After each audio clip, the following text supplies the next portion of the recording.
Hey guys, आज हम आलू रोटी मलाई नामक पहाड़ी में एक बेहद रहस्यमय गुफा की तलाश में जा रहे हैं। आप तीर का निशान देख सकते हैं जो हमें गेट से जाने के लिए कहता है। इस जगह पर साल में 5 से भी कम आगंतुक आते हैं, लेकिन कुछ लोगों का दावा है कि इस गुफा में 5000 साल पुरानी नक्काशी है। भारत के पुरातत्व विभाग द्वारा संरक्षित होने के बाद भी इस क्षेत्र में घनी ऊंची झाड़ियां हैं, जिससे गुजरना लगभग असंभव हो गया है। और अचानक आप कुछ दूरी पर कुछ नक्काशी देखते हैं। हम चट्टान के मुख पर दो नक्काशी और नीचे एक विशाल गुफा देख सकते हैं। ये दो आकृतियां कौन हैं? भगवान बुद्ध? जब आप इन्हें जमीनी स्तर से देखते हैं तो इन्हें पहचानना बहुत मुश्किल होता है। इन्हें करीब 20 फीट की ऊंचाई पर उकेरा गया है। सबसे पहले मैं अपने जूते उतारने जा रहा हूँ और फिर हम इसे बारीकी से देखने के लिए एक ड्रोन का उपयोग करेंगे। ये बौद्ध नक्काशी नहीं है, ये जैन धर्म नामक एक प्राचीन धर्म से संबंधित है। इस आयत में केंद्रीय आकृति भगवान महावीर की हो सकती है, जो कि गहन ध्यान की स्थिति में है। किनारों पर आप दो परिचारकों को कुछ अजीब पकड़े हुए देख सकते हैं। वे क्या हैं? पुरातत्वविदों का कहना है कि यह एक फ्लाई विस्क है, जिसे भारत में चवर कहा जाता है, जो हाथ से बने पंखे के समान है। शायद यह एक पुख्ता थ्योरी है, क्योंकि आज कुछ लोग धार्मिक स्थलों पर फ्लाई विस्क का इस्तेमाल करते हैं, लेकिन आपकी आंखें स्वाभाविक रूप से इन जानवरों की ओर आकर्षित होती हैं। वे चीनी ड्रैगन की तरह दिखते हैं, है ना? बाईं ओर एक मुस्कुराता हुआ ड्रैगन है और दाईं ओर इसका क्रोधी चेहरा है। वे निश्चित रूप से शेर नहीं हैं, क्योंकि उनके सींग हैं, लेकिन इस नक्काशी में दो और जानवर छिपे हैं। क्या आप मुझे बता सकते हैं कि वे क्या हैं? जी हाँ, कुर्सी के दोनों ओर दो सांप खुदे हुए हैं। आप ये भी कह सकते हैं कि ये दो सिर और एक शरीर वाला सांप है, लेकिन आप यहाँ सिर पर पंख देख सकते हैं। दूसरी तरफ आप वही विवरण देख सकते हैं, एक पंख वाले सांप का सिर। पंख वाले नाग की न केवल भारत में पूजा की जाती है, बल्कि मैक्सिको के मायंस द्वारा भी इसकी पूजा की जाती है। इस मायन देवता को कुकुलकान या क्विट्ज़ालकोट्ल कहा जाता है, और कई माया स्थानों पर आप ठीक उसी आइकनोग्राफी को देख सकते हैं, जहां एक पंख वाले सांप का केवल सिर खुले मुंह के साथ खुदा हुआ है।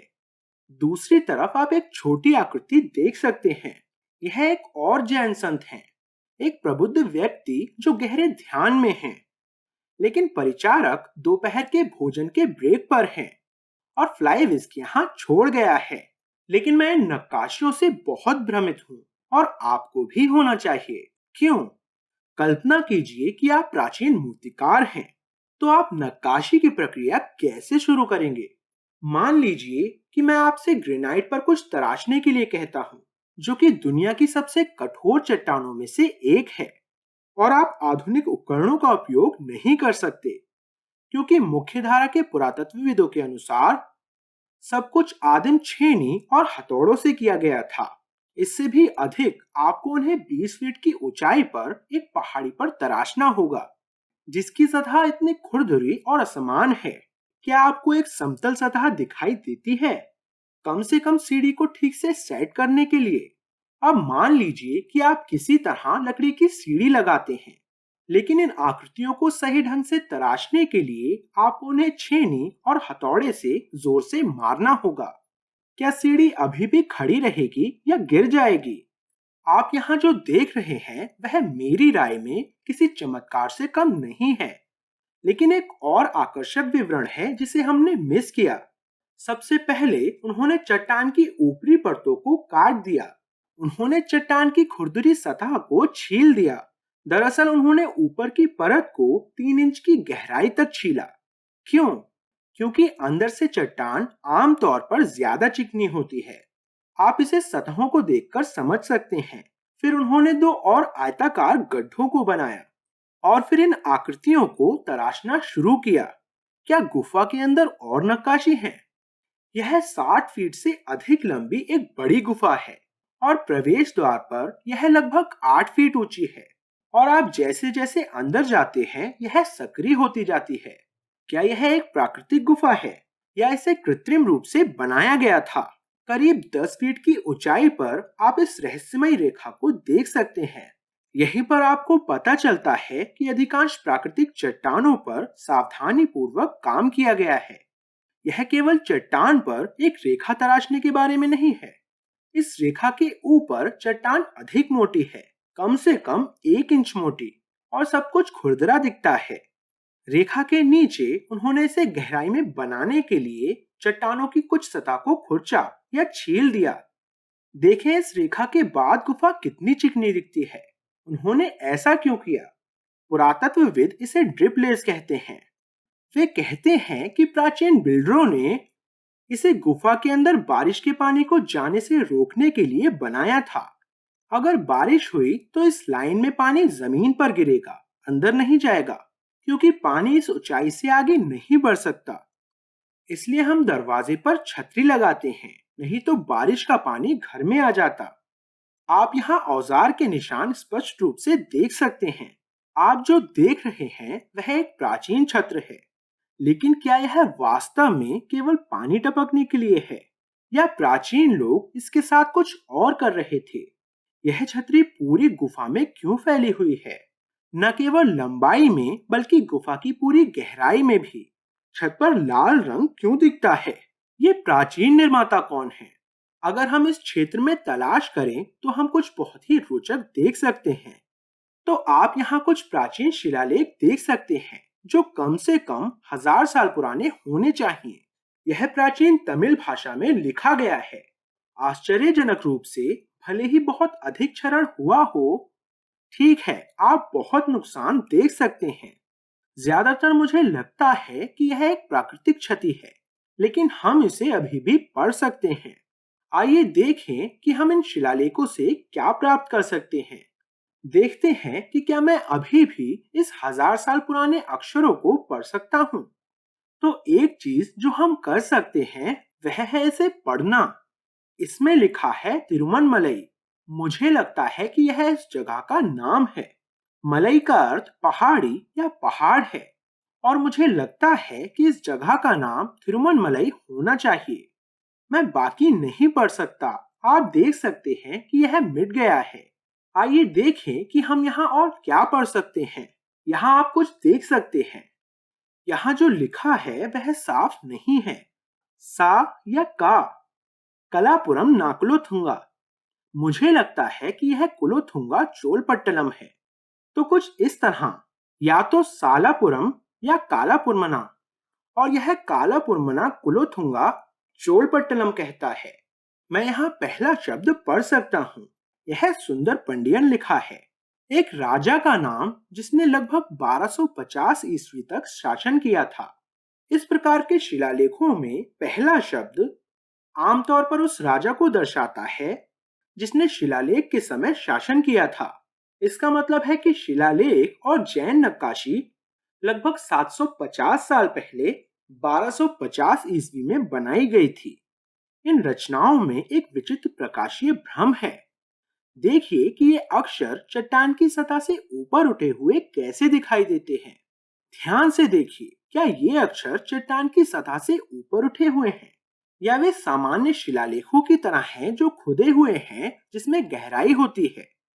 वे कुछ कोणों से पॉपअप अक्षरों और अन्य कोणों से देखे जाने पर सामान्य नक्काशी की तरह दिखाई देते हैं। हमने अभी तक गुफा में कदम नहीं रखा है, तो चलिए अंदर चलते हैं। प्राचीन काल में जैन इस गुफा में क्या कर रहे थे? क्या अंदर जैन देवताओं की और भी नक्काशी हैं? यह वास्तव में अजीब है, क्योंकि उन्होंने जैन देवताओं को बाहर एक कठिन जगह पर उकेरा, लेकिन अंदर जहां इसे तराशना आसान होता वहां कुछ भी नहीं है। यह खाली है, लेकिन हम फर्श पर कुछ अजीब देख सकते हैं। आप यहाँ एक नक्काशीदार आयत देख सकते हैं। यह स्पष्ट रूप से मानव निर्मित कार्य है। फिर से कुछ दूरी पर एक और आयत आप यहाँ एक और देख सकते हैं। इन आयतों के अंदर चट्टान की सतह को पॉलिश किया गया है, जिससे यह चिकना हो गया है। क्योंकि वे बिस्तरों की तरह दिखते हैं, विशेषज्ञ उन्हें जैन बिस्तर कहते हैं। वे सोचते हैं कि जैन मुनि यहाँ पत्थर की इन शैयाओं पर सोते थे। हालांकि यह सिद्धांत कई सवाल उठाता है। यदि उनके पास ग्रेनाइट को तराशने का इतना कौशल था तो वे गुफाओं में क्यों रहते थे? वह घर बनाकर वहां क्यों नहीं सोए? मान लीजिए कि वे भिक्षु हैं और उन्होंने आराम की परवाह नहीं की, लेकिन फिर उन्होंने इन बिस्तरों को क्यों तराशा? वे प्राकृतिक फर्श पर क्यों नहीं सो सके? लेकिन मान लीजिए कि ये बिस्तर हैं, ठीक है, तो फिर इसका क्या? आप इसे बिस्तर के रूप में कैसे उपयोग कर सकते हैं? मेरा मतलब है कि इसके ठीक बीच में एक उभार है और ये दो अवसाद बहुत छोटे हैं। आप इनमें से किसी एक में लेट नहीं सकते। यहाँ भी आप इस आयत को देख सकते हैं, लेकिन केंद्र में एक रुकावट है। क्या आप स्थायी रूप से अपने बिस्तर के बीच में लोहे की एक बड़ी छड़ लगा देंगे? यह किसी भी बिस्तर के उद्देश्य को खत्म कर देगा। उन्होंने यहाँ कुछ जरूर किया है, लेकिन हम पूरी तरह से समझ नहीं पा रहे हैं कि यहाँ क्या हो रहा था। आइए हम गुफा में चलें और देखते हैं कि हमें और क्या मिल सकता है। यह एक बहुत अजीब गुफा है, जिसमें एक अस्थिर खिंचाव है। जैसे जैसे आप गहराई से खोज करते हैं, आपकी उत्सुकता बढ़ती जाती है। गुफा प्राकृतिक दिखती है, लेकिन जैसे जैसे हम गहराई और गहराई में जाते हैं, वैसे वैसे यह धीरे धीरे कम होती जाती है। हमें लगता है कि शायद इसे जानबूझकर इस तरह बनाया गया था। और फिर आप कुछ और देख सकते हैं, ढेर सारे छोटे छोटे पत्थर। वे कांच की तरह चिकने दिखते हैं। उन्हें यहाँ रखा गया है। तुरंत हम देख सकते हैं कि वे यहाँ के नहीं हैं। उन्हें हाल ही के दिनों में यहाँ रखा गया होगा। क्यों? क्या यहाँ कुछ गुप्त सुरंगें हैं जो भूमिगत हो जाती हैं? दुनिया भर में प्राचीन भूमिगत कक्षों की खोज की जा रही है। क्या यह संभव है कि यहाँ ऐसे भूमिगत कक्षों के प्रवेश द्वार हों? इसे किसने और क्यों छुपाया? लेकिन रुकिए, ये क्या है? यह इस गुफा के बारे में अब तक हमने जो कुछ भी सीखा वह सब कुछ बदल देता है। आप यहाँ संकेंद्रित छलों की एक श्रृंखला देख सकते हैं, है ना? क्या आपको पता है कि वे क्या हैं? यहाँ आप एक और देख सकते हैं। वाह, यह बहुत ही शानदार है ना? मानिए या ना मानिए, पुरातत्वविद और इतिहासकार अभी भी इन बातों के बारे में बहस कर रहे हैं। उन्हें कप और रिंग मार्क्स कहा जाता है और ये निशान प्रागैतिहासिक काल में बनाए गए थे। इसका मतलब है कि यह प्राचीन काल से बहुत पीछे चला जाता है।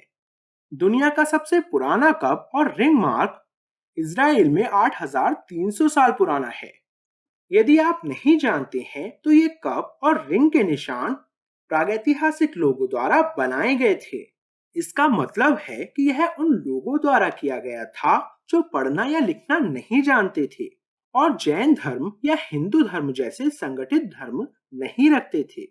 यानी इस गुफा का इस्तेमाल न केवल प्राचीन बिल्डरों ने किया था, बल्कि प्रागैतिहासिक काल के गुफा मानव भी इस गुफा का इस्तेमाल कर रहे थे। प्रागैतिहासिक काल कोई भी वह समय है जो 3200 वर्ष या 1200 ईसा पूर्व से अधिक पुराना है। कप और रिंग के निशान 5000 या 10,000 साल पुराने भी हो सकते हैं, लेकिन हम विश्वास के साथ कह सकते हैं कि यह कम से कम 3200 साल पुराना है। यह एक बड़ा बदलाव है, क्योंकि शुरू में शिलालेख को देखकर हमें लगा कि यह 750 साल पहले ही बसा हुआ था। लेकिन आपके मन में एक अहम सवाल आया होगा, इन बातों के पीछे का मकसद क्या है? क्या इन नक्काशियों के पीछे कुछ विशेष कारण है? और यह केवल एक विशिष्ट देश या एक महाद्वीप में ही नहीं पाया जाता है। ये निशान दुनिया भर में अलग अलग जगहों पर बिखरे हुए देखे जाते हैं। ये तथाकथित कप और रिंग के निशान, कोई नहीं जानता कि प्रागैतिहासिक लोगों ने उन्हें क्यों केरा। पुरातत्वविद वास्तव में सहमत हैं कि वे नहीं जानते कि प्रागैतिहासिक लोगों ने इन चीजों का इस्तेमाल कैसे किया या वे इसके साथ क्या कर रहे थे। यह पुरातत्व में अनसुलझे रहस्यों का एक उत्कृष्ट उदाहरण है। आज हम सोचते हैं कि हम इतने उन्नत हैं और बहुत से लोग सोचते हैं कि उन्होंने सब कुछ समझ लिया है, लेकिन हम यह भी नहीं समझते हैं कि क्यों दुनिया भर के गुफा मानव एक जैसे ही संकेंद्रित व्रतों को तराश रहे थे। बेशक इस सवाल से बचने के लिए विशेषज्ञ अंधविश्वास या कला या किसी आदिम धर्म या किसी और चीज को दोष दे सकते हैं, या वे कह सकते हैं कि प्रागैतिहासिक काल के मनुष्य बंदरों की तरह थे और वे केवल नासमझी में गोले बना रहे थे। जब मैं गुफा के चारों ओर घूमता हूँ, तो मैं समझ सकता हूँ कि प्राचीन बिल्डरों ने इन दो जैन आकृतियों को 20 फीट की ऊंचाई पर क्यों उकेरा। अगर उन्होंने उन्हें फर्श पर उकेरा होता, तो वे भी बकरी के मल में ढक जाते।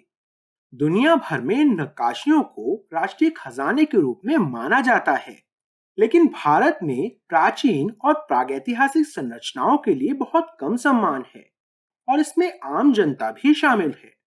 भारत संस्कृति में इतना समृद्ध है कि यहाँ कोई इंसान नहीं आता, लेकिन यह जगह बकरियों और गायों को पालने के लिए खुली है। लेकिन अगर गुफा मानवों ने ये कप और रिंग के निशान यहाँ बनाए होते, तो वे अपने पीछे एक और महत्वपूर्ण सबूत छोड़ जाते। अगर हम कप और रिंग को देखते हैं, तो हमें गुफा चित्र भी मिलने चाहिए। यह एक सपाट छत की तरह लटकती हुई चट्टान के साथ गुफा चित्रों के लिए एक आदर्श स्थान होगा।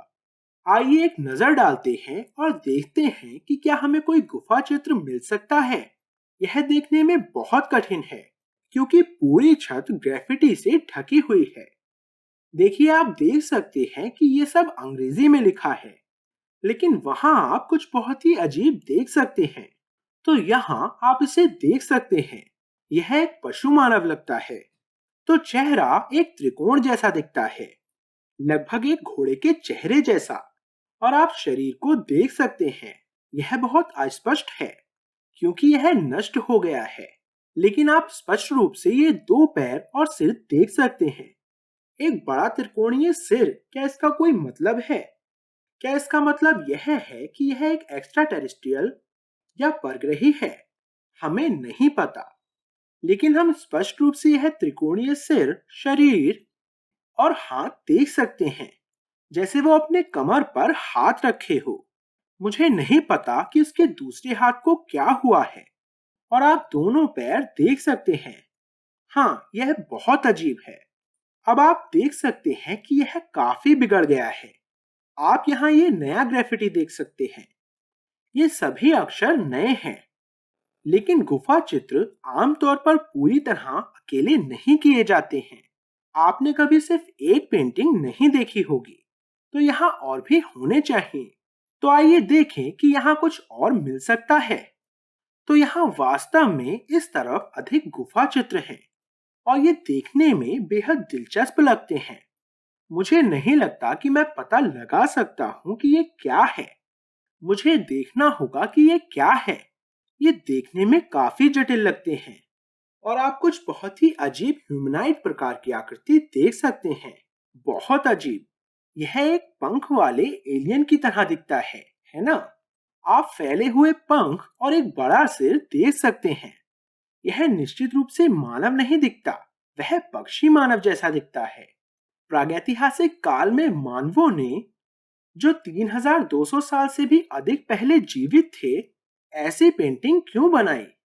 दुनिया भर में गुफा चित्रों को सबसे शुरुआती कला के रूप में जाना जाता है, जो आमतौर पर शिकार जैसी सरल गतिविधियों में शामिल विभिन्न जानवरों और मानवों को दिखाते हैं। पुरातत्वविद और इतिहासकार इस बात से सहमत हैं कि यह प्रागैतिहासिक जीवन के सबसे यथार्थवादी चित्रण है।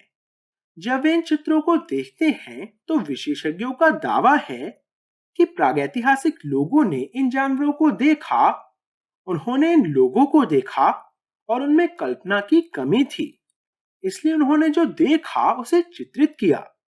लेकिन क्या यहाँ भी यही तर्क लागू होता है? क्या उन्होंने एक उड़ता हुआ ह्यूमनाइड देखा? क्या उन्होंने एक बड़ी आकृति देखी जिसका एक विशाल त्रिभुजाकार सिर था? जब आप उन्हें यह पेंटिंग दिखाएंगे, तो विशेषज्ञ यू टर्न लेंगे और कहेंगे कि नहीं नहीं, ये उनकी कल्पना से आए होंगे। या इससे भी बदतर, उनके पास एक और सही बलि का बकरा है, धर्म।